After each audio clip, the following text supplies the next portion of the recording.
দর্শক আসসালামু আলাইকুম। তো আজকে এখানে আসছি একটু কাজে, তো এসে আর কি যে যেটা দেখতাছি এখানে নাটকের শুটিং চলতেছে।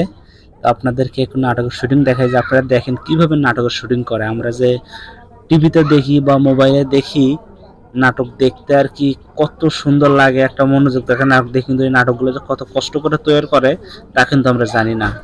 একটা সিন বা একটা কথা কয়বার করে এখানে নেওয়া হয় আর আমরা কিন্তু একবারই কিন্তু দেখি। ঠিক আছে, তো এখানে মূলত যে বিষয়টা নিয়ে শুটিংটা হচ্ছে, ওই যে রিস্কাওয়ালা কাকে দেখছেন, উনি হচ্ছে রিস্কাওয়ালা আর ওই মেয়েটা হচ্ছে যাত্রী। তো কোথা থেকে জানি আসছে, মেয়েটা বলতেছে 100 টাকা ভাড়া ফুরাই আসছে, আর কাকাই বলতেছে যে 1000 টাকা ফুরাই আসছে। তো এই নিয়ে আর কি তাদের ভিতরে দ্বন্দ্ব বিরোধ চলতেছে। তো এর ভেতরে ওখানে একজনে ঢুকছে, ঢুকে আর কি এগুলো বুঝাইতেছে যে কার কি হয়েছে না হয়েছে। ঠিক আছে, মানে এইরকম বিষয়। ঠিক আছে, তো চলেন দেখি কি করে এরা। গাইস আসসালামু আলাইকুম। আমি এই যে ছোট্ট ইউজার মাহফুজ বলতেছিলাম। এই যে কাকু মুরব্বি, সাদা সাদা দাড়ি, সাদা চুল, সে এই যে ইন্দোনেশিয়াতে এক আপার নিয়ে এসে, আপার নাকি 100 টাকা বইলে নিয়ে আসছে, এখন 1000 টাকা চাইতেছে। আমার কথা হইতেছে, তুই যদি হেরে 100 টাকা বইলে নিয়ে আস তাহলে 1000 টাকা চাবি কে? কিন্তু আপা আপনি তো বললো আপনি আমার কাকু 1000 টাকা মানে আমি অজ্ঞান হয়েছি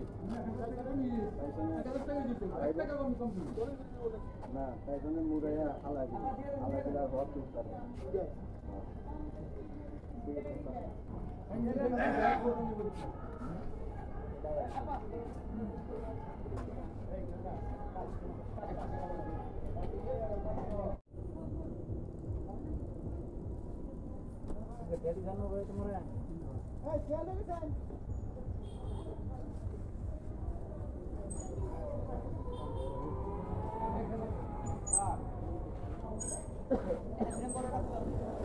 আমি ঢুকবো না, আমি ঢুকবো না, তাহলে ওই যে ওই যাই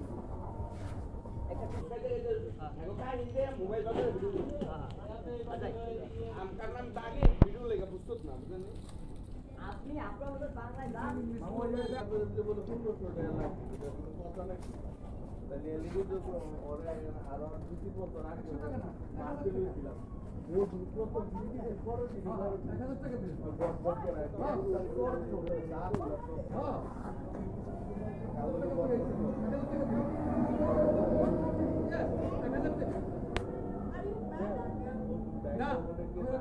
আমার 1000 টাকা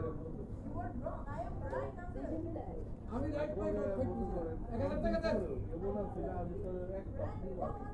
আপা 1000 টাকা কি হইছে আপনার আই এম মাহফুজ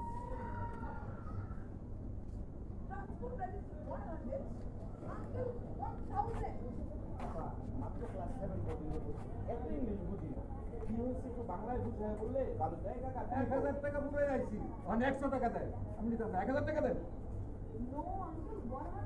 না